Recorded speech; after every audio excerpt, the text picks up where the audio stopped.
because every time the government has to spend more than it takes in, it ends up monetizing that and putting out more claims to existing goods and services produced based on future production that hasn't even taken place.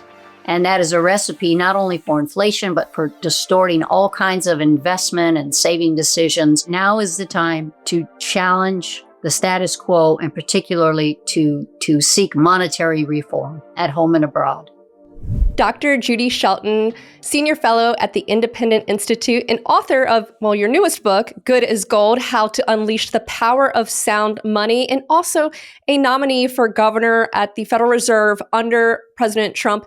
It is such an honor to welcome you to the show. Thank you so much for taking the time to join me today, Dr. Shelton. It's really my pleasure. Thank you so much for inviting me. I'm honored that you would want to have me be interviewed. Thank you. Well, we are absolutely thrilled. And I think this audience is going to love hearing from you and learning from you as much as I will, certainly. And Dr. Shelton, one of the things about this show is we always kick things off with the big picture, more of that macro view, where we are in the economy, the framework in which you look at the world, and also your outlook. And we let our guests take as much time as they need to set the table when it comes to that big picture view. Well, that's quite a broad opening. I like to look at things in that broader context. I know that every person working at a think tank likes to say regarding the particular issue that we are at a crossroads. But I genuinely believe that. Certainly with respect to the future of money and the role of the United States in exercising leadership toward monetary reform, not only for our own country, but necessarily for the world. And I feel that we have an opportunity because I believe under President Trump, there is an awareness that we need to deal with longstanding problems in international trade and finance, and what kind of authority we give to our central bank, and the need for fiscal and monetary responsibility. So we've gone through an inflationary period. I think the American people are geared up. They really understand what an imposition it is, and even a violation of the trust we should have in our government to do two very basic things, and that is to provide for sound money and sound finances on the part of the government. So I think it is a critical moment. I think it's imperative we deal with these challenges. They're difficult. I think we came very close to being in a situation where they could not be rectified. I cut my teeth when I was back at the Hoover Institution at Stanford decades ago, looking at the internal financial and monetary condition of the Soviet Union. So that dates me. But what I learned, to my surprise, and had to put forth kind of a bold prediction, was that country was literally going to go bankrupt. Now, I'm not predicting that for the United States, but I think it's paramount that we control our expenses, that we reduce deficit spending down to zero, because every time the government has to spend more than it takes in, it ends up monetizing that and putting out more claims to existing goods and services produced based on future production that hasn't even taken place. And that is a recipe not only for inflation, but for distorting all kinds of investment and saving decisions. And in that way, I think impinges on the economic liberty of individuals, because it distorts their choices. It causes our central bank to channel rewards to one segment of our society at the expense of others. All of that, I think, violates American principles of equal treatment under the law. And so that's my view, that now is the time to challenge the status quo, and particularly to seek monetary reform at home and abroad. I love that. Is what a great framework to the conversation. There's so many threads I would love to pull on and explore with you. So I hope we can get it all in this half hour. So as you put it, we're at a crossroads, and now is the time. So when it comes to monetary reforms, what would be the most important ones in your mind to go after first? I think we need to look at the way the Federal Reserve has evolved. And this is in the wake of, I think, being the primary responsible institution for the global financial meltdown of 2008. I mean, if the Fed wasn't responsible for calibrating the amount of money and credit out there, I don't know what other agency of government has more power or prominence to carry out that responsibility. And yet we saw the consequences of a global financial breakdown that even Chairman Bernanke from the Federal Reserve said were worse than the Great Depression of the 1930s.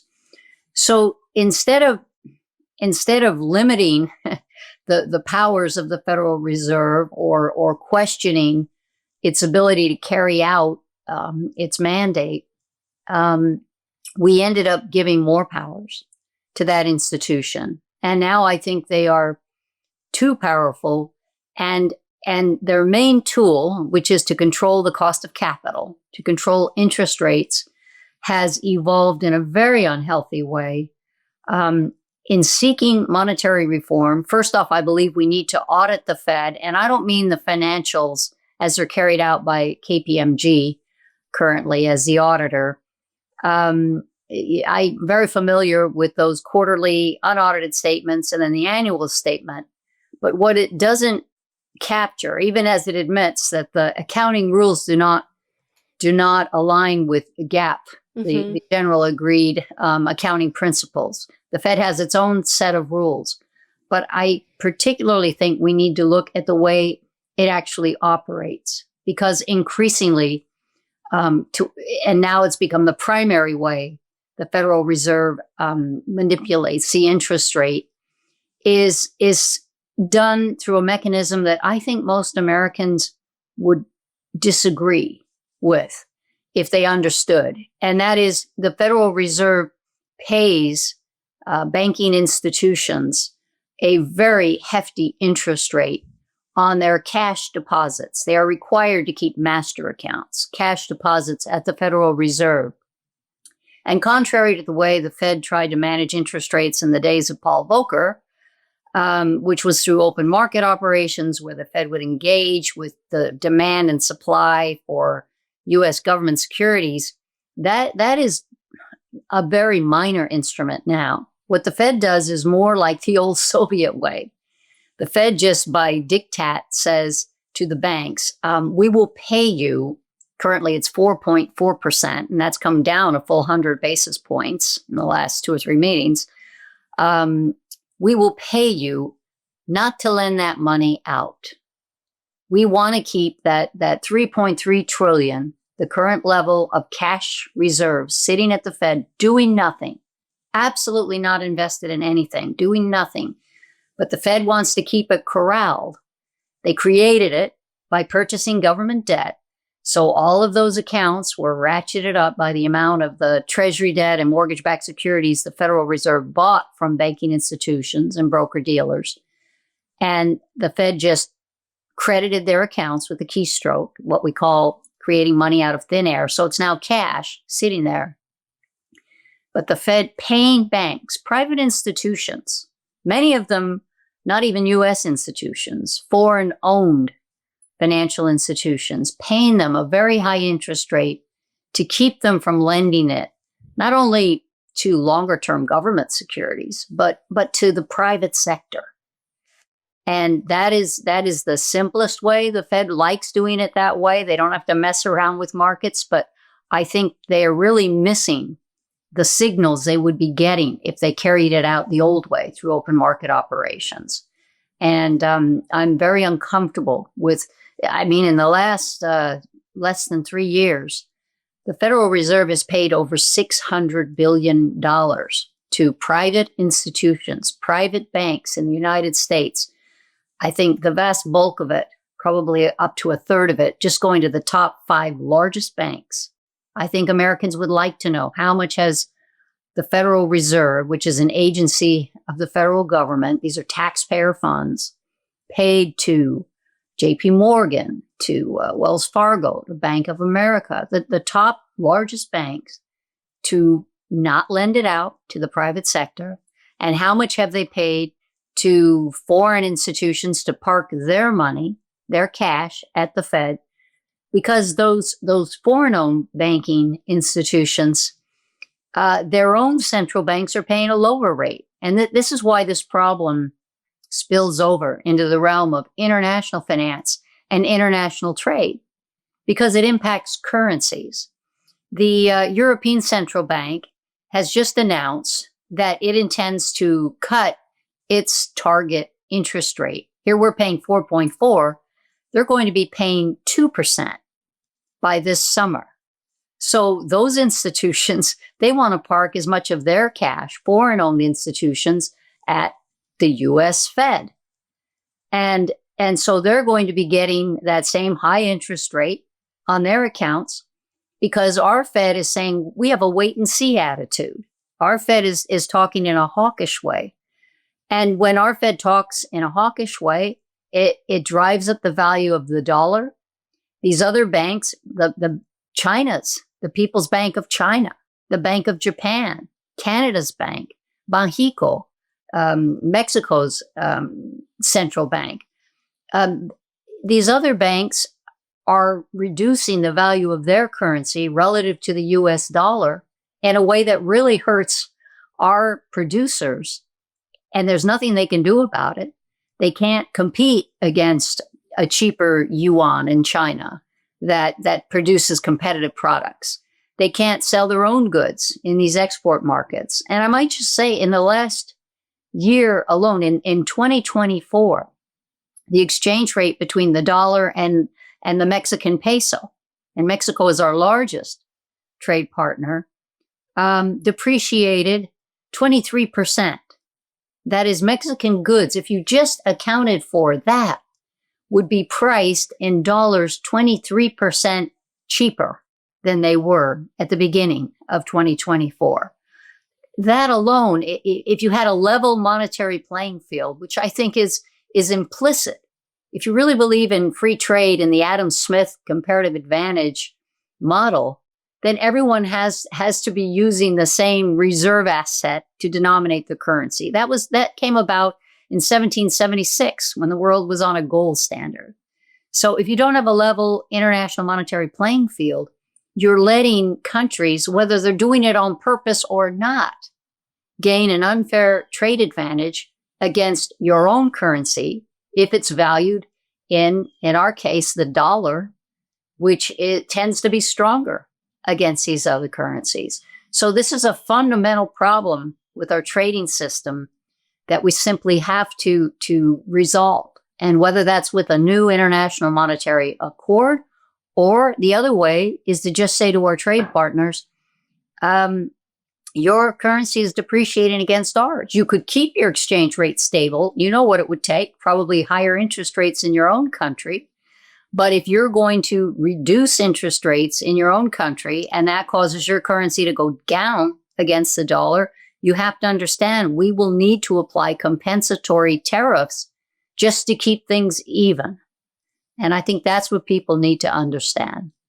What if you can grow your gold so you're not just preserving, but you're growing your wealth in an asset that can't be inflated away by money printing? Monetary Metals lets you do just that. You can earn 3% on gold, paid in gold, in their secure gold leasing program. And if you're an accredited investor, you can earn even higher yields in their bond offerings. Previous bond offerings have paid 6%, 12%, and even as high as 19%. The interest you earn is paid in ounces of physical gold or silver, which you get in addition to any price appreciation that comes from gold and silver during the year. The question is this: why earn in dollars when you can earn in gold? Join thousands of investors who are earning interest in physical gold and silver every month with Monetary Metals. Visit monetary-metals.com/Julia to learn more.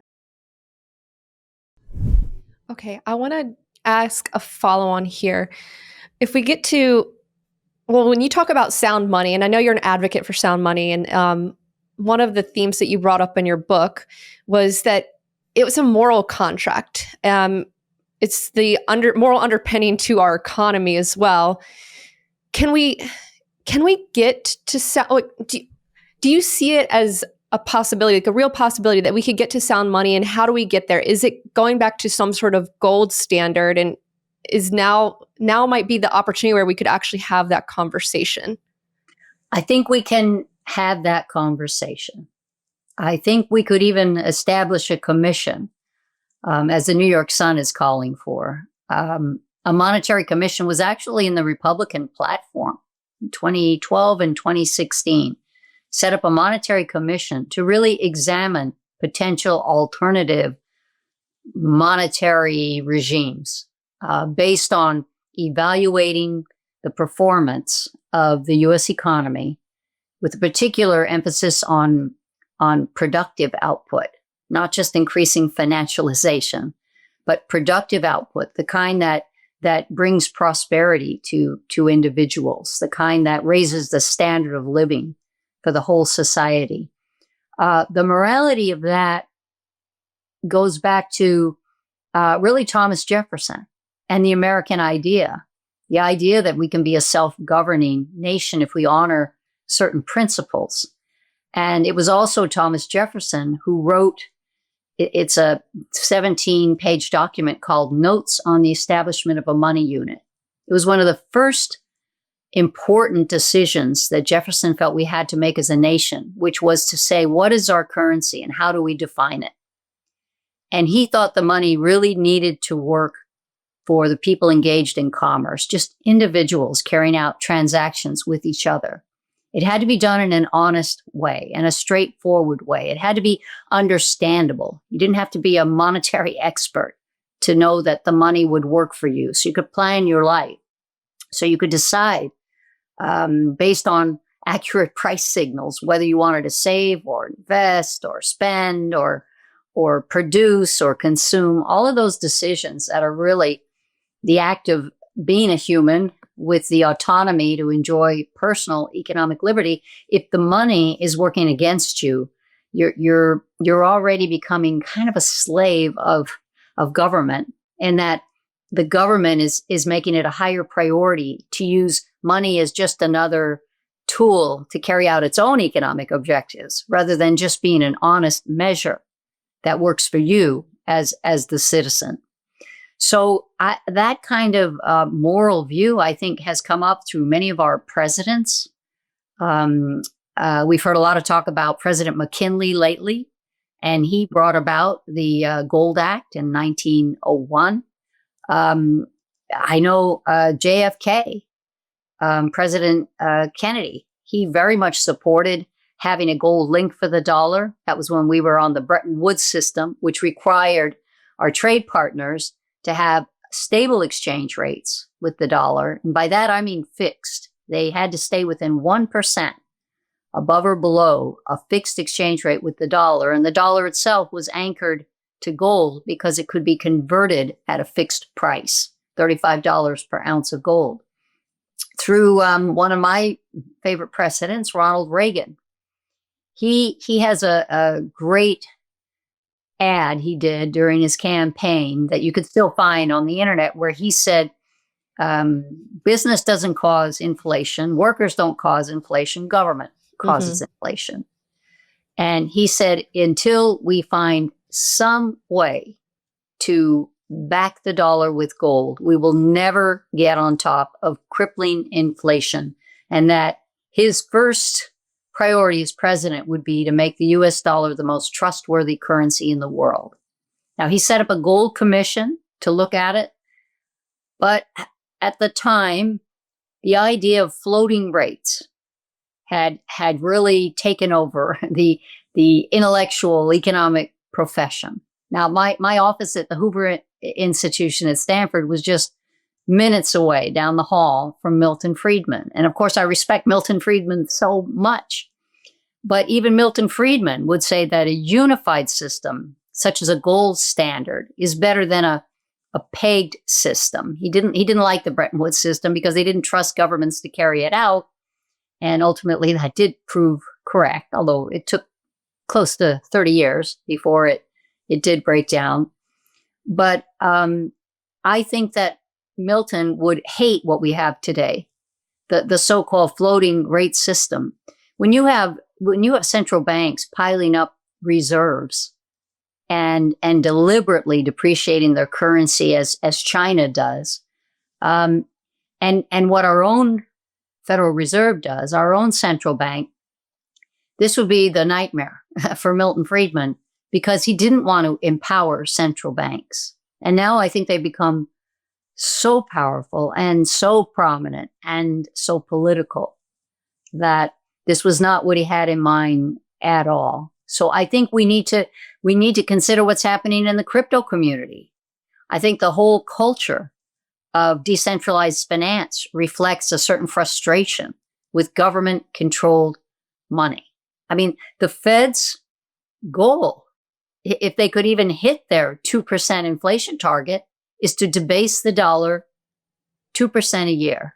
Maybe you don't think that's much, but yeah. Let's say you do put, at one time, Chair Bernanke said, well, it might not work for people who put their money under their mattress. Well, what if you want to put your money that you earn and that you want to save? It's supposed to be a store of value, the money. What if you want to put it under your mattress for 10 years? You lose 20% of its purchasing power? It gets expropriated? What if you want to save it for 20 years? 40% at 2%? I mean, how can the mandate to promote stable prices, which is what the Federal Reserve legislation calls for, be interpreted to mean stable inflation? That's an oxymoron. That's not stable prices. It was originally thought to mean exactly that, zero inflation. And for a long time, the Fed didn't admit that it was seeking 2 or 3% inflation. But now it's official, and the Fed would pat itself on the back if it hit 2%. But I say even that is debasement of our national money unit that would cause Thomas Jefferson to roll over in his grave after he said, if we define our currency as the dollar, we must say in specific detail what is a dollar. And he proceeded to define the US dollar in terms of a fixed amount of gold or silver. So in keeping with the American idea of empowering individuals, I think we really need to reconcile the way the Federal Reserve operates and to re-examine the meaning of its mandate to bring about stable prices. Yeah, I wrote that section of your book down. Quote, if there is zero inflation, there's no difference between the real interest rate and the nominal interest rate. The absence of inflation poses an operational problem for monetary policymakers, however, which helps to explain why the Fed's standard for achieving its stable prices mandate is oxymoronic. It's a good way of putting it. So, well, thank you for being such a careful reader. I'm highly complimented. Let me ask you this too. Like when you look at if you just go on even the Fed website and you look at their mandates and they talk about, doing this in the public interest, but I'm also hearing is it sounds like to me it's serving, one set of interest, but not everyone maybe, or like the economic liberties of folks, as you point out, maybe some people just want to save. How could we get to a place where it truly would serve the public interest? Well, first, I'll just agree with you that Fed policy tends to work to the advantage of big government, big business, and big investors. Even right now, with these high interest rates, it's small and medium-sized business. They're the ones hurt. Corporations can borrow, and then they can pass that on. So in a way, if high interest rates are a cost of doing business, it's inflationary because they do get passed on. If deficits contribute to inflation, then the government paying over $1 trillion in interest is inflationary. So it's hard to accept the Fed's model, which has become overly simplified. But now the Fed more or less goes along with the idea that that the higher the interest rate, the lower the inflation. I mean, that really isn't the way it was ever meant to work. There's not that Phillips curve trade-off on unemployment either. So I think we have problems with the Fed's model. But I think we really have to question the whole idea that the Fed is working on behalf of the American people, and I'm not maligning the good intentions of that small committee. I mean, really, you just have 12 voting members, and 7 are on the Federal Reserve Governing Board, including the chair and the 2 vice chairs. But when I hear Chair Powell, as he regularly does, state in his opening press conference after every Federal Reserve Monetary Policy meeting, FOMC meeting, we say, he ends up sort of saying, because we work on behalf of the American people. But I think that ends up having no accountability at all, because not only are none of those people elected by the American people, none of them are answerable. I mean, he's pretty borderline belligerent about it. That Chair Powell says, no, the president of the United States, who has been elected by tens of millions of people, can't fire him. Can anyone fire him? Can anyone fire the head of this government agency? Can Congress? I mean, would they impeach him? I understand for cause, but that's not really the issue. I think accountability should have some parameters. And let's say if the CPI goes over 5%, or in actuality over 9%, as happened under Chair Powell, did anyone get fired for that? I mean, was there any real responsibility? The whole idea of an inflation target comes from an experiment that started in the 90s under the Bank of New Zealand, where they were having problems with inflation. And finally, as they put in central bank officials, they said, your contract is going to require you to state what inflation rate you can achieve. And then if you don't achieve it, you're fired. and that's how it came about. And they said, we can achieve between 0 and 2%, but their contract was based on it. Or in some banks, I think the Australian central banks or other banks, they would say, well, it's a matter of a bonus or something. But with our Fed, they just keep saying, we're committed to our 2% target. But if they don't hit it, and they haven't for at least 4 years, I don't see anything that is a negative consequence for the people at the Federal Reserve. So as much as I hear in the press conference, or maybe other Fed officials, but I think it comes across the most sort of, trying to endear himself to the American people or to garner their confidence is Chair Powell, who will make it part of his opening statement that we work for the American people. But I guess he forgets that he's appointed by a president, and the same president who he says cannot unappoint him. Well, Dr. Shelton, I'm kicking myself. I wish I had more time with you because you're incredible. Let me ask you 2 more questions, if that's okay. In your book, you bring up gold-linked bonds, and this is a topic I think this audience would be particularly interested to hear. Gold-linked bonds, can we get this done? What would be the implications in the U.S. For fiscal and monetary policy, and even more broadly, if you go outside the U.S., internationally, what that could mean? What would that look like? What could it mean? Well, in a short answer, yes, I believe it's doable. That's one of the most attractive features of doing something real. There is no reason why Treasury couldn't issue a gold convertible bond.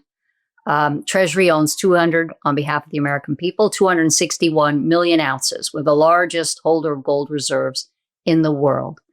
I don't want someone to get the bright idea to just sell that off as an asset, because we carry it as a total value of $11 billion based on a statutory price that goes back to the 70s of $42.22 per ounce. Now, we know that there's over $750 billion potential windfall profit. I would like to take a meaningful amount of that gold and use it as specific collateral, warehouse it, and say, this is, first verify it, audit Fort Knox. I'm all for it. I think the gold is there. I want to make sure there are no encumbrances, but I know people don't believe it. So let's prove it first. And then that should be the precursor to saying we are going to issue a long-term bond. I used to think you could do a 5 or 10-year bond. When President Trump came in, I thought, you know what's perfect? Let's do a 50-year bond, because he's going to really celebrate the founding of our country next year in 2026. Let's issue this gold-backed bond on July 4th, 2026 to mature on our 300th. I presume the United States intends to still be here on the world stage, standing tall. And I think this would be a vote of confidence that we are going to tackle our problems in the fiscal and monetary realm. We are not going to stay on this unsustainable path of unbalanced budgets. And we are going to be able to honor paying back either in dollars or gold. And the better we can do in maintaining the purchasing power of the dollar, the less incentive holders of those bonds will have to take the gold. But either way, it's a guarantor that the purchasing power of dollars relative to gold, which I think is a good surrogate to commodities in general, and in that sense, a real economy, that should be their option. And the dollar needs to stand up to that challenge and prove as good as gold. And we know we have to begin the hard work of making that happen. Mm-hmm. As you point out, we are at a crossroads and the time is now. Before I let you go, please let folks know where they can find more of your work, follow you on social. Everyone go pick up Dr. Shelton's book. And any parting thoughts, anything that you would like to leave this audience to think about, the floor is all yours. Well, thank you. You can go to Independent Institute. Any returns on my book, I will give to them. That's preordained. I really like their work. And I'm on X at Judy Shell, JUDYSHEL. And I would like people to join me in this movement to demand sound money. I think I almost want to say it's a basic human right, but I think it's particularly one that Americans have every reason to pursue and demand. So I hope people get a little bit angry at the way money is used at their expense instead of allowing money to serve their purposes as an honest measure. I think a lot of people feel that. And Dr. Judy Shelton, Senior Fellow at the Independent Institute, author of the book, Good as Gold, How to Unleash the Power of Sound Money. It was such an honor having you on today. Would love to continue the conversation at some point, but just want to say thank you. Thank you for being so generous with your time, all of your knowledge, your ideas. Really appreciate you, Dr. Shelton. Thank you. It's been an honor for me. I really enjoyed talking with you, Julia. Thank you. Thank you.